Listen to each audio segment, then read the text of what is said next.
from the studios of Farm Journal Broadcast.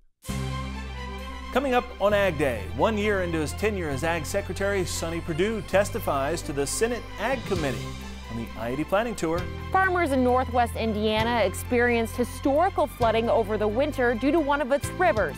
We have a planting update from that location ahead in the show. In agribusiness, building demand. With a lack of volatility in these markets and these relatively cheap prices, for example with corn, is that has encouraged a growth in our consumption. In other words, our demand base is built. And from waste to wallets, this fancy leather is turning heads in Mexico. Ag Day, brought to you by the Chevy Silverado, the most dependable, longest-lasting full-size pickups on the road.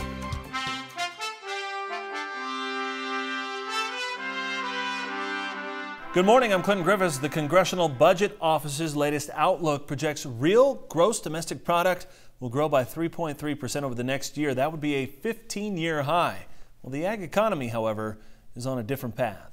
Crossing the one-year milestone since taking the office, Ag Secretary Sonny Perdue testifying in front of the Senate Ag Committee about the state of the rural economy. The conversation ranging from economics to the Farm Bill, even rural infrastructure. Perdue saying that farm finances remain a concern. You're fond of saying we're in a rough patch, and I certainly agree with that, but I fear that it's moved to the whole farm, not just one patch in the farm. Well, there's a lot of anxiety out there. You've enumerated some of that. The panel also asking questions about the renewable fuel standard and trade policies. Perdue reiterating he applauds President Trump for standing up to China regarding the trade deficit and intellectual property theft from U.S. companies. However, he's also encouraging the president to have discussions with his Chinese counterpart. And I have to go back and to the president looking me in the eye and saying, you know, Sonny, I know that farmers out here are worried about what we're doing, but you need to tell them that I'm not going to let them be the casualties in this trade dispute. We're not laying out the playbook about all the authorities or what we would do. And I'm with you, Mr. Chairman. I'd rather have trade than aid. But at some point, when people are not doing right, farmers understand they don't like thieves. They don't like people who steal or cheat. They like people who play by the rules. And that's what the president's doing in calling China's hand. Lawmakers also asking questions about the help for the dairy industry and implementation of a new dairy safety net. Meanwhile, two of the world's largest financial institutions are cautioning trade disputes that could put healthy global expansion in danger. The International Monetary Fund and the World Bank warning the U.S. and China trade spat could limit global growth. U.S. Treasury Secretary Steven Mnuchin expressing cautious optimism that the U.S. and China can work out its trade tensions. Mnuchin meeting with Japanese, Chinese, and European leaders, and without saying much, he's revealing to reporters only that, quote, progress has been made. On Tuesday, during a press conference, President Trump announcing Mnuchin and Trade Representative Robert Lighthizer will travel to China within the next few days to negotiate on trade. The trade tiff with China already impacting sorghum prices. Bids for sorghum in the Gulf of Mexico have nearly disappeared following China's decision last week to impose a 179% tariff on U.S. imports. That prompted some ships carrying U.S. sorghum bound for China to change course. Reuters reporting that Saudi Arabia has become the destination for 3 of the cargoes originally destined to China. Now, Chinese sorghum importers are asking Beijing to waive the anti-dumping deposit for imports already at sea. Analysts expecting more sorghum to make its way into feed here at home and in Mexico. And speaking of trade, negotiators from Mexico, the U.S. and Canada are still pushing hard to get a new North American free trade agreement in place.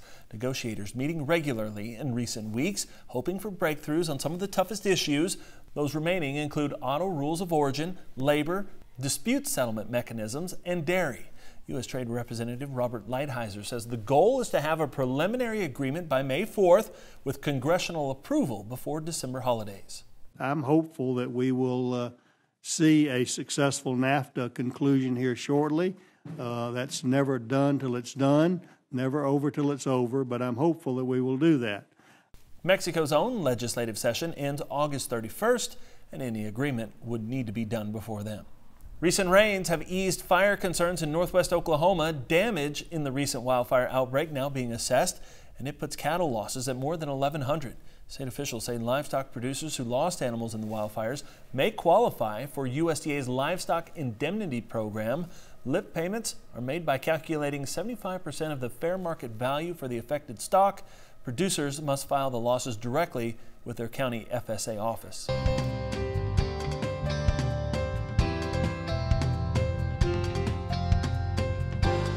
The I-80 Planting Tour, brought to you by the Enlist Weed Control System. More weed control, less drift and volatility, maximum yield potential. Some farmers are finally kicking up dust in fields as temperatures climb higher in the Corn Belt. The latest crop progress report shows nationally 5% of corn is planted and 2% of soybeans, while in Indiana just 1% of corn is in the ground, no soybeans. That's according to NASS, both behind the 5-year average. While overall it's been a slow start, parts of the state of Indiana saw historic flooding in February. Betsy Gibbon continues our I-80 planting tour in northwest Indiana, where farmers are happy to finally be kicking up dust. Few words sum up how spring is treating farmers in northern Indiana. Oh, it's like everywhere else. It's been cold and wet. It's wet and cold. It's been cold, it's been wet, windy. Roughly a week after snow blanketed the area, fields are starting to dry. The sluggish start to planting may be over as temperatures inch higher. And I think we've turned a corner here. Not that we're not going to have some chilly shots of air, some rain, but it looks like a more typical spring pattern coming in over the next few weeks. Good news for farmers like Eric Wapple, a sweeter feeling following a sour February due to major flooding. The Kankakee River, just 3 miles north of here, we had the worst flooding we ever saw on it. We had a few farms right along the river. One of them were still pumping, trying to get the ditches down. 600 to 700 of his acres underwater for almost a month and a half. The water's low on all these pictures because you couldn't get to it when the water was 2 foot higher. And for about 2 weeks I thought I could stop it, and then at one point I'm like, there's no way we could have. Now they may be some of his last fields to plant.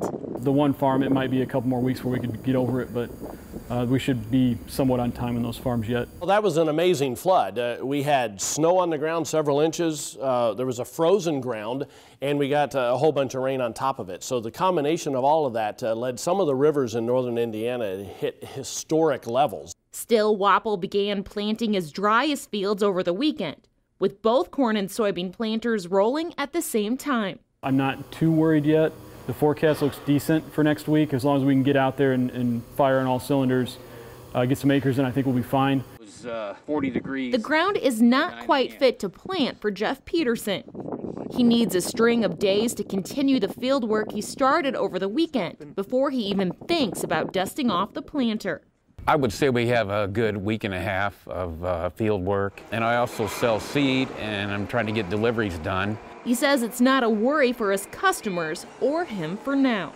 Typically, I would say right in my immediate area, we don't get started planting till the last week of April. As Peterson continues to deliver, he says none of his clients have returned their seed for earlier varieties or to switch from corn to soybeans just yet. Our planting season goes on a little longer maybe than some other areas. As May moves closer for these farmers, there's optimism the rest of the growing season will be better than spring. Reporting for AgDay, I'm Betsy Gibbon. Peterson says corn is a prominent crop because there's an ethanol plant in his area. Wapple says he's heavy on corn acres this year for economic reasons. He thinks he'll get a better price given his acreage mix.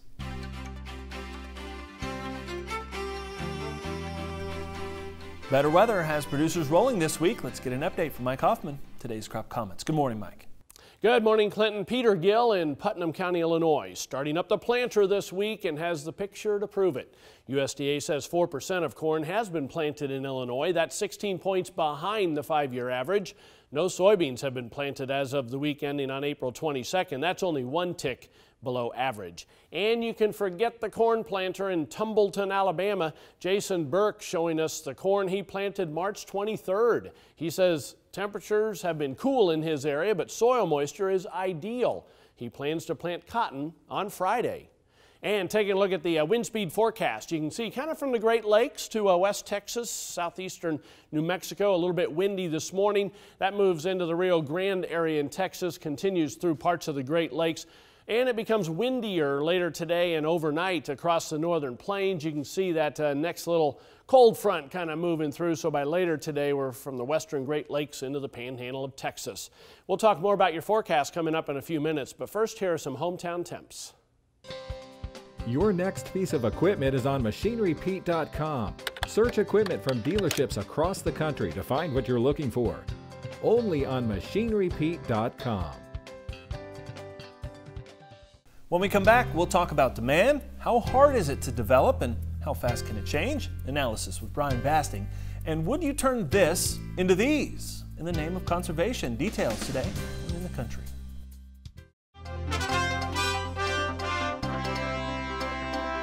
In agribusiness, another mixed day for markets with livestock seeing gains early, but how did things close? For that, we head to the floor of the CME in Chicago.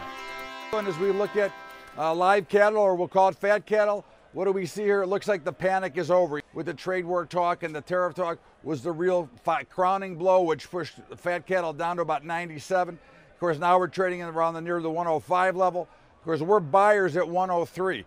We think that we're going to see a minimum of 110, 111 here before it's all said and done. And as we look at wheat today, and of course, we asked the question whether or not, and of course, you can take that either way, but it hasn't been about the weather. There's been some areas that haven't had rain for over 200 days. But of course, then we've got this side of the equation that says that we've got too much supply anyways. You've got the trade wars, you've got the tariffs, you've got everything going on. In the meantime, you've got wheat that is sitting in a great level and should be looked to be bought. I think when you look at the overall picture, wheat itself has been very much mistreated. As we look at it, it's kind of like the stepsister or whatever when you look into the overall big picture. But at the end of the day, we think that buying on support is the way we should be looking for it. This is Todd Horwitz, coming to the floor of the CME Group in Chicago.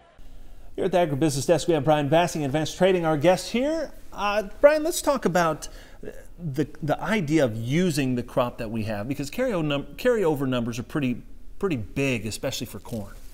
One of the things that's kind of gone under the radar, Clinton, the last couple of years is with a lack of volatility in these markets and these relatively cheap prices, for example with corn, is that has encouraged a growth in our consumption. In other words, our demand base is built. It's not just China in terms of the soybean consumption, which is great to see. We've increased our coarse grain consumption worldwide. Places in the Western Hemisphere consuming more corn, different places across in Asia. Point being is that with the demand being so strong or growing, we need to continue to grow big crops here in the U.S. So that's good news from a producer standpoint. Yeah, we always like the idea of, hey, we need a big crop just to keep things moving along. How much future demand is out there? Can we continue to grow at the rate we've been growing? It's always a bit of a balancing act, Clinton, because as prices start to rally, for example, on a weather concern or maybe some new demand growing faster than expected, well, then that's going to at least slow down the growth of demand because the price is higher. So it's always a balancing act, but I'd say initially, with the growth we've seen, that's going to be with us for a while. Prices rarely stay very low or very high. It's usually in the middle. I think for the short term, that's kind of favorable from a producer standpoint. Yeah, and that lack of volatility has probably helped build up some of this demand. Huh? It really has. It really has the last couple of years.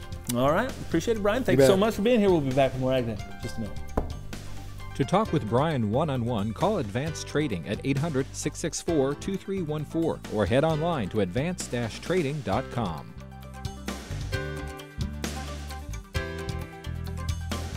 Is now the best time to sell your old equipment? Pete's Pick of the Week keeps you up to date on current market prices, making it easy for you to know when to sell your equipment for the best possible price.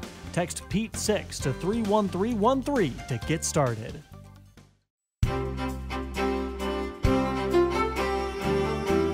Welcome back to AgDay. Your meteorologist Mike Hoffman looking at the root zone moisture map. And Mike, you can see where the differences were made with that rain that came through last week. Yeah, just a little bit of rain, West Texas, panhandle of Oklahoma, and brought it back to normal for the root zone moisture. Of course, you're still in a long-term drought. Some wet areas, Tennessee, Ohio Valley, and that area continues on up into the Great Lakes and then westward toward Montana.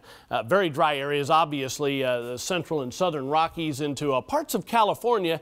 Mid-Atlantic states a little dry, and central Mississippi Valley a little dry as well. Taking a look at the weather map today, we have multiple systems. The biggest one, the wettest one, is the one over the Mid-Atlantic moving toward the northeast. This has been that very slow mover over the past several days. It's moved from the southern plain states eastward, and you can see most of that's rain, a little bit of snow on the far northern edge. This system is diving southward across the plain, so a little bit more moisture for those areas that we just talked about. You can see by later today, showers and thunder showers from Missouri all the way down into southern Texas, and also lots of rain across the northeast, especially into New England. Cold front exiting Florida, so you folks dry out for the most part. By tomorrow morning, this system will be moving through parts of Mississippi, Louisiana, eventually into Alabama and Georgia. Still dealing with the northeast storm system. That's been, like I said, a very slow mover. Still a little bit of rain later tomorrow in far northern New England. And another cold front, weak system develops along it. That'll have a few showers in the central and northern Mississippi Valley. Precipitation estimate over the past or coming up over the next 36 hours. You can see we're looking for the heaviest amounts in the northeast, New England, a few spots across the southern plains, southern Mississippi Valley, and also as far as snowfall is concerned, probably could have taken this one out today. Nothing in the lower 48. Hey, I think we've turned a corner. No winter anywhere to speak of. High temperatures this afternoon, 50s across most of the northern plains. You have to go pretty far south, though, to get into those 70s and 80s. That's where the real warmth is. Lows tonight going to drop into the 40s, a few 30s there across the Great Lakes, even some upper 20s up around the Sioux. And you can see 50s and 60s into the southeast. And highs tomorrow afternoon starting to heat up in the southwest. Florida is still pretty warm, otherwise comfortable across most of the middle of the country. Jet stream again has changed over the past couple of weeks. We're still seeing a quick shot of chillier air there for the weekend, Great Lakes in the northeast. Then the ridge builds back up again. That looks pretty warm to me by Wednesday of next week, all the way up into the Great Lakes. That's a look across the country. Now let's take a look at some local forecasts. First of all, Medford, Oregon, lots of sunshine, very warm today, high of 85 degrees. El Reno, Oklahoma, periods of rain and cooler, high of just 58. And finally, Houghton Lake, Michigan, clouds along with some sunshine, high of 67. Leafy green growers in Arizona are speaking up about a recent E. coli outbreak. That's next on the Packer TV. And if you love boots, these Mexican beauties might just be the next hot trend. Fish skin kicks today on In the Country.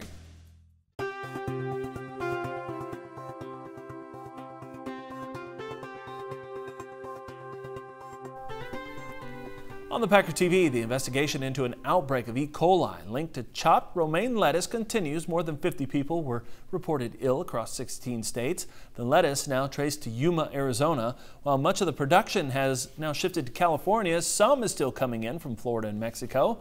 The leafy greens industry says they've been working closely with health officials to find the source. The University of Georgia is hoping a new system for identifying foodborne pathogens can help in the future. Researchers there are working on a test that can sequence disease DNA within a day or two rather than the weeks it takes using current methods. The scientists hope that identifying problem pathogens before the products make it to consumers will help cut down on the number of foodborne illnesses in the country. And out in California's Coachella Valley, grape harvest is getting started soon. Growers telling the Packer that the crop will be down slightly from last year, but last year was considered a bumper crop. Early sweet green seedless varieties will ship first, followed by the flame seedless varieties. Output from the 7,000-acre growing region is projected to be 4 to 4.5 million 18-pound cartons. All right, when we come back, making the most of a fishy byproduct from Mexico.